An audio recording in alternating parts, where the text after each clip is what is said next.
On découvre aujourd'hui les DAC de la marque Rokna. Rokna, c'est une marque roumaine. Il est présent sur les marchés depuis maintenant presque une vingtaine d'années. Ils sont dédiés que à le numérique, donc ils font que du DAC et du stream. Aujourd'hui, on présente le Wavelight. En fait, c'est un produit né récemment, il y a 2 ans plus ou moins, et qui met dans toute l'expérience de Rokna, qui est plutôt dans l'haut de gamme, parce que la seule série qu'il avait, c'est la série Wave Dream, et effectivement, il était positionné dans la plus haute du spectre de la high-end numérique mondiale, et effectivement, performance extraordinaire. Et on retrouve beaucoup de cette technologie et beaucoup de qualités sonores dans le Wavelight. On peut dire par expérience qu'entre les Wave Dream et les Wavelight, à moins d'avoir des systèmes vraiment très résolutifs, la différence, on a du mal à la faire. Il est fourni avec son application Rokna qu'on peut télécharger. Je crois qu'il existe en Android comme en iOS.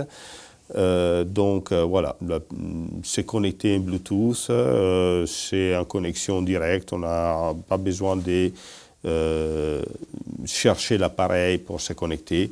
Donc voilà, c'est piloté par cette application avec laquelle on peut pratiquement tout faire. Changer les volumes par exemple, on peut changer les entrées. On peut passer sur les balances, sur la phase, inverser la phase par exemple, remettre normal. On peut avoir, alors un truc important de cet appareil, c'est qu'il est volume variable. Et les volumes, on peut choisir de l'avoir contrôlé à niveau analogique ou à niveau hybride. Donc effectivement, les volumes, il peut être sélectionné comme un mode analogique ou un mode hybride. Dans les deux, la qualité, bon, je laisse juger à l'écoute parce que c'est vraiment presque imperceptible et je pense que de toute façon, il est extrêmement bien. Je pense que l'hybride, peut-être qu'il amène quelque chose de plus. Nonobstant, il y aura sûrement entre vous quelqu'un qui est contraire à les volumes numériques, mais beaucoup de choses étaient faites pour les rendre effectivement très efficaces. Donc, on a parlé, après il y a les filtres, comme tout le monde, il y a plusieurs filtres. Il y a différents types d'entrées. Alors, l'i2s, qui c'est l'entrée sur HDMI, on sait que tous les fabricants, ils ont leur standard. Il n'est pas standardisé, donc chaque fabricant, il a sa connexion sur la... vraiment, comme ils sont connectés physiquement, les câblages des...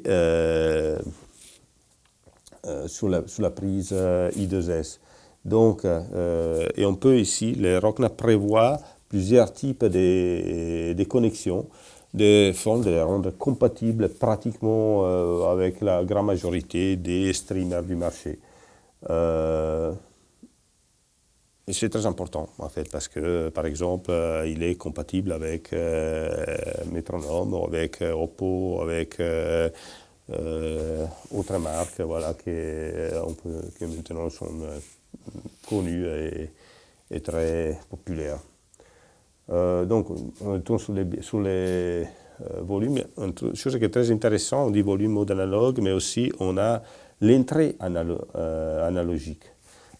Cette DAC, il peut être utilisé aussi comme préamplificateur analogique. Il n'a qu'une seule entrée. On a une entrée analogique qu'on peut utiliser pour connecter, par exemple, un platine vinyle ou un tuner ou peu importe. Donc, déjà, peut-être les corps du système, si on a un système principalement avec des sources numériques et qui a une source analogique, voilà, on n'a pas besoin de penser à un préamplificateur autre. Donc voilà, comme on voit, elle est assez complète l'application parce qu'on peut tout gérer depuis notre téléphone. En fait, bon, tout ça, c'est pas forcément besoin de l'utiliser très souvent. Hein, on n'utilise que les entrées normalement. Mais bon, si on veut changer des réglages, on peut les faire et il n'y a pas... c'est vraiment très confortable. Il est possible de les faire à travers ces 3 boutons sur la façade qui effectivement permet l'accès à les mêmes opérations qu'on peut faire sur les displays, sur l'iPhone ou Android.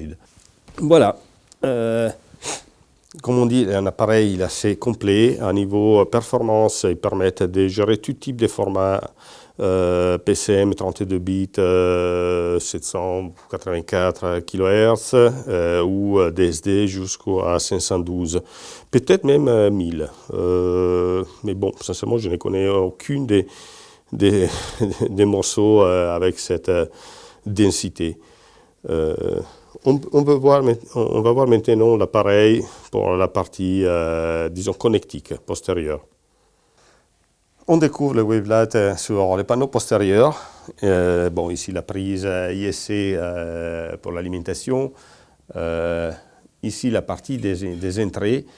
Donc on trouve l'entrée USB, l'entrée I2S sur prise HDMI, l'ASPEDI sur RCA. Là, c'est bus XLR et naturellement l'optique. Et comme on a dit avant, aussi la possibilité de connecter sur RCA une source analogique, peu importe, par exemple du vinyle en tuner si on l'écoute. Et les sorties sont RCA et XLR, considérez que cet appareil c'est un vrai symétrique. Donc la conversion, il est fait avec, disons, sur 4 canaux séparés, positif, négatif, gauche, positif, négatif, droite. C'est, comme on répète, c'est un R2R, parce que Rockna utilise cette technologie depuis le début, et c'était un des pionniers avec MSB. Ici, le Wavelight, c'est un produit qui se positionne autour des 5400 € maintenant, un peu moins. Donc vous pouvez trouver plus d'informations et renseignements sur notre site www.texart.com, nous suivre sur les réseaux sociaux ou regarder cette vidéo sur notre chaîne YouTube. Donc ça sera YouTube Texart.